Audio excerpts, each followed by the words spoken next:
of my thought, my pen, my study, when death overtakes me. Seemeth it nothing to you, never to accuse, never to blame either good or man, to wherever the same confidence in going forth as in coming in. This was the secret, Socrates, yet he never said that he knew or taught anything. Who amongst you makes this his aim? Were it indeed so, you would gladly endure sickness, hunger, aye, death itself. How are we constituted by nature, to be free, to be noble, to be modest? For what other living thing is capable of blushing or of feeling the impression of shame, and to subordinate pleasure to the ends for which nature designed us, as a handmaid and a minister, in order to call forth our activity, in order to keep us constant to the path prescribed by nature? The husband deals with land, physicians and trainers with the body, the wise man with his own mind. Of us does not admire what Lycurgus the Spartan did. The young citizen had put out his eye and been handed over to him by the people to be punished as his own discretion. Lycurgus abstained from all vengeance, but on the contrary instructed him and made a good man of him, producing him in the public in the theatre. He said to the astonished Spartans, I received this young man at your hands full of violence and wanton insolence. I restore him to you in his right mind and fit to serve his country. And money changer may not reject Caesar's coin, nor may the seller of herbs, but must, when once the coin is shown, deliver what is sold for it, whether he will or no. So is it also with the soul. Once the good appears, it attracts towards itself, evil repels. But a clear and certain impression of the good the soul will never reject any more than men do Caesar's coin, and this aims every impulse alike of man and God. This what common sense is, Epictetus replied, as that may be called a common ear which distinguishes only sounds, while that which distinguishes musical notes is not common, but produced by training. So there are certain things which men not entirely perverted see by the natural principle common to all. Such a constitution of the mind is called common sense. Canst thou judge men?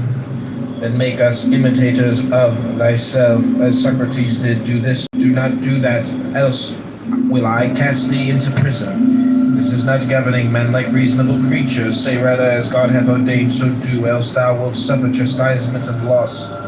Askest thou what loss? None other than this, to have left undone what thou shouldst have done, to have lost the faithfulness, the reverence, the modesty that is in thee. Greater loss than this seek not to find. His son is dead. What has happened? His son is dead. Nothing more, nothing. His ship is lost.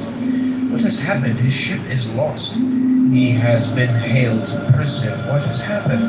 He has been haled to prison.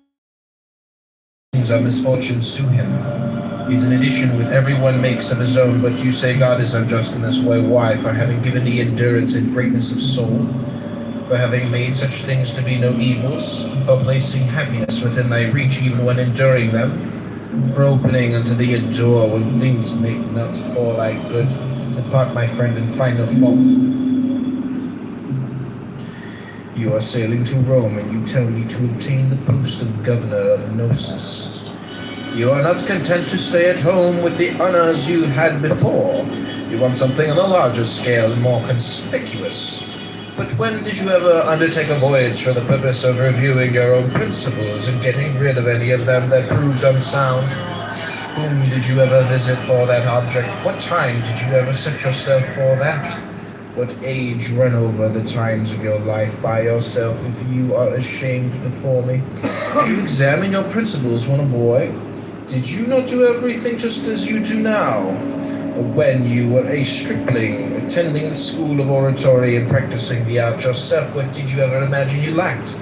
And when you were a young man, entered upon public life, and were pleading causes and making a name, who any longer seemed equal to you? And at what moment would you have endured another examining your principles and proving that they were unsound? What then am I to say to you, help me in this matter? You cry, for that I have no rule, and neither did you, if that was your object, come to me as a philosopher, but as you might have gone to a herb saddler or a cobbler. What do philosophers have rules for then? Why, that whatever may betide, our ruling faculty may be as nature would have it, and so remain. Think you this a small matter? Not so, but the greatest thing there is. Well, does it need but a short time? Can it be grasped by a passer-by? Grasp it if you can. Then you will say, yes, I met Epictetus. Just as you might a statue or a monument, you saw me. That is all. But a man who meets a man is one who learns the other's mind and lets him see his in return. Then my mind, show me yours, and then go and say that you met me. Let us try each other. If I have any wrong principle, rid me of it. If you have, out with it. That is what meeting a philosopher means. Not so. You think this is only a flying visit. While we are hiring the ship, we can see Epictetus too. Let us see what he has to say, then on leaving you cry out on Epictetus for a worthless fellow, provincial and barbarous of speech. What else indeed did you come to judge of? Whether you will or not, you are poorer than I. What then do I lack? What you have not, constancy of mind, such as nature would have it be. Tranquility. Patron or no patron, what care I? What you do care, I am richer than you. I am not racked with anxiety as to what Caesar may think of me. Flatter none on that account.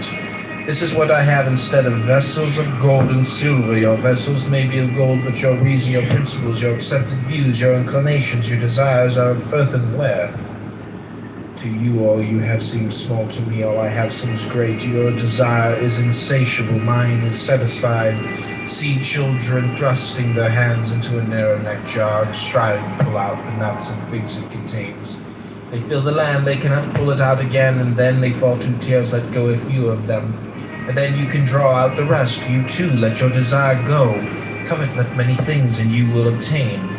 Pittacus, wronged by one whom he had it in his power to punish, let him go free, saying, forgiveness is better than revenge. The one shows native gentleness, the other savagery. My brother ought not to have treated me thus, true, but he must see to that. However he may treat me, I must deal rightly by him. This is what lies with me, what none can hinder. Nevertheless, a man should also be prepared to be sufficient unto himself, to dwell with himself alone, even as God dwells with himself alone, shares his repose with none, and considers the nature of his own administration, intent upon such thoughts as are meet unto himself. So should we also be able to converse with ourselves, to need none else beside, to sigh for no distraction, to bend our thoughts upon the divine administration, and how we stand related to all us, to observe how human accidents touched us of old, and how they touch us now, what things they are that still have power to hurt us, and how they may be cured or removed to perfect what needs perfecting as reason will direct. The man has frequent intercourse with others, either in the way of conversation, entertainment, or simple familiarity. He must either become like them or change them to his own fashion. A live coal placed next to a dead one will either kindle that or be quenched by it.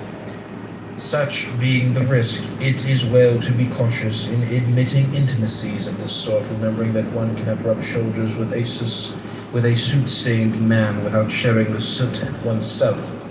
What will you do, supposing the talk turns on gladiators, or horses, or prize fighters, or what is worse, on persons, condemning this and that, approving the others? Or suppose a man sneers, or jeers, or shows a malignant temper.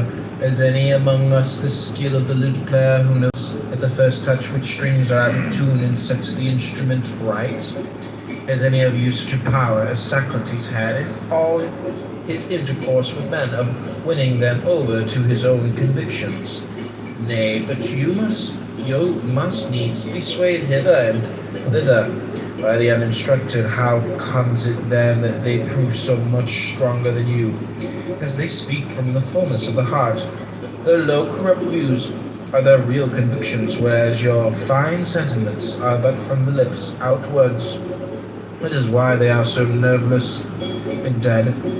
It turns one's stomach to listen to your exaltations and hear of your miserable virtue, that you prate up and down. Thus it is that the vulgar prove too strong for you. Everywhere strength, everywhere victory waits your conviction.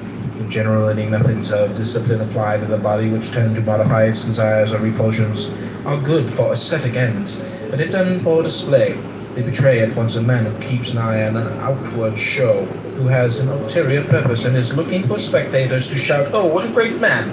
This is why Apollonius so well said, if you are bent upon a little private discipline, wait till you are choking with heat some day, and take a mouthful of cold water and spit it out again and tell no man.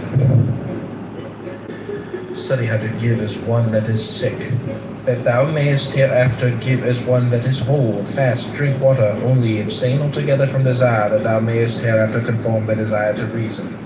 Thou wouldst do good unto men, then show them by thine own example what kind of men philosophy can make, and cease from foolish trifling. Eating, do good to them that eat with thee, drinking to them that drink with thee, yield unto all, give way, and bear with them. Thus shalt thou do them good, but vent not upon them thine own evil humor. Even as bad actors cannot sing alone, but only in chorus, so some cannot walk alone. Man, if thou art aught, strive to walk alone, and hold converse with thyself, instead of skulking in the chorus. At length think, look around thee, bestir thyself, that thou mayest know thou art. You would fain be victor at the Olympic Games, you say, yes, but weigh the conditions, weigh the consequences then, and then only lay to your hand. If it be for your profit, you must live by rules, submit to diet, abstain from dainty meats, exercise your body perforce at stated hours. In heat or in cold, drink no cold water, nor it may be wine. In a word, you must surrender yourself wholly to your trainer, as though to a physician. Then in the hour of contest, you will have to delve the ground. It may chance dislocate an arm, sprain an ankle, go down abundance of yellow sand, be scourged with the whip, and with all this sometimes lose the victory. Count the cost, and then, if your desire still holds, try the wrestler's life. Just let me tell you that you will be behaving like a pack of children, playing now at wrestlers, now at gladiators, presently falling to trumpeting, and anon to stage playing. And the fancy takes them for what they have seen. But you are even the same, wrestler, gladiator, philosopher, orator, all by turns, and none of them with your whole soul. Like an ape, you mimic what you see, to one thing constant, never. The thing that is familiar charms no more. This is because you never undertook aught with due consideration, nor after strictly testing and viewing it from every side. No, your choice was thoughtless. The glow of your desire had waxed cold. Friend, bethink you first what it is that you would do, and then what your own nature is able to bear. Would you be a wrestler? Consider your shoulders, your thighs, your loins. Not all men are formed to the same end. Think you to be a philosopher? Well, acting as you do, think you can go on thus eating, thus drinking, giving way in like manner to wrath and to displeasure? Nay, you must watch, you must labor, overcome certain desires. Quit your familiar friends, submit to be despised by your slave, to be held in derision by them that meet you, to take the lower place in all things, in office and positions of authority in courts of law. Weigh these things fully, and then, if you will, lay to your hand, if as the price of these things you would gain freedom, tranquility, and passionless serenity. He that hath no musical instruction is a child in music. He that hath no letters is a child in learning. He that is untaught is a child in life. Can any profit be derived from these men? Aye, from all. What, even from a reveler? Why, tell me what profit a wrestler gains from him who exercises him beforehand. The very greatest he trains me in the practice of endurance, of controlling my temper, of gentle ways, you deny it. What, the man who lays hold of my neck and disciplines loins and shoulders does me good, while he that trains me to keep my temper does me none. This is what it means, that knowing how to gain advantage from men is my neighbor bad. Bad to himself, but good to me. He brings my good temper, my gentleness into play. Is my father bad? Bad to himself, but good to me. This is the rod of Hermes. Touch what you will with it, they say, and it becomes gold. Nay, but bring what you will, and I will transmute it into good. Bring sickness, bring death, bring poverty, and reproach, bring trial for life.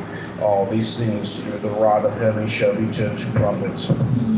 Till then, these sound opinions have taken firm root in you, and you have gained a measure of strength for your security.